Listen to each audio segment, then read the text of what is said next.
এই রাস্তাতে এইভাবে গাড়ি চলানো হচ্ছে বলে যে রাস্তাটা খুবই খারাপ, আমরা উপর মোড়েকেও আমরা জানিয়েছি, তার জন্য এই রাস্তা আমরা অবরোধ করছি।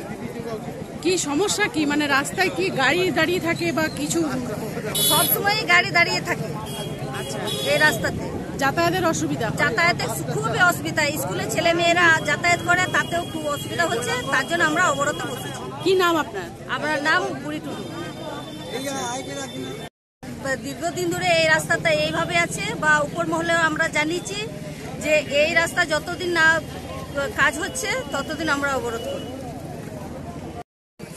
কি কারণে আজকে আপনারা পথ অবরোধে বসেছেন? কারণ বলতে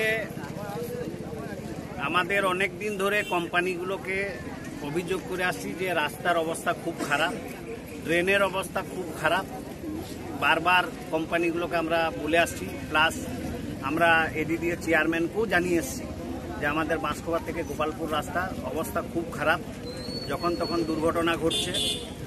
তো আমরা অভিযোগ করার পরও কোম্পানিগুলোও কোনো কর্ণপাত করে নাই, এবং এডিডিএ চেয়ারম্যানকে জানানোর পর উনি বললেন যে ঠিক আছে, এটা মন্ত্রীমশাইকে একবার জানাবেন।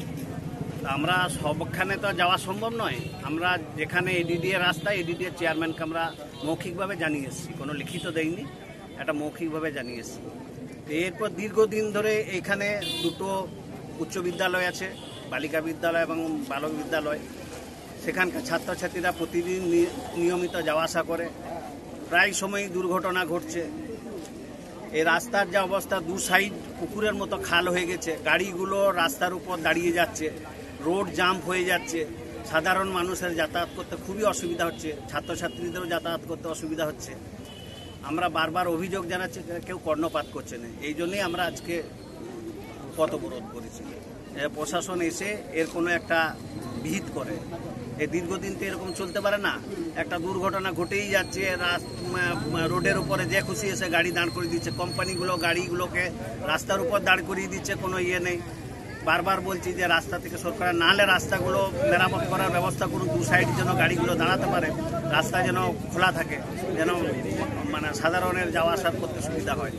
এই জন্য আজকে আমরা সিদ্ধান্ত নিয়েছি যে আমরা পথ অবরোধ করে এর একটা। কি নাম আপনার? আমার নাম মানস দত্ত।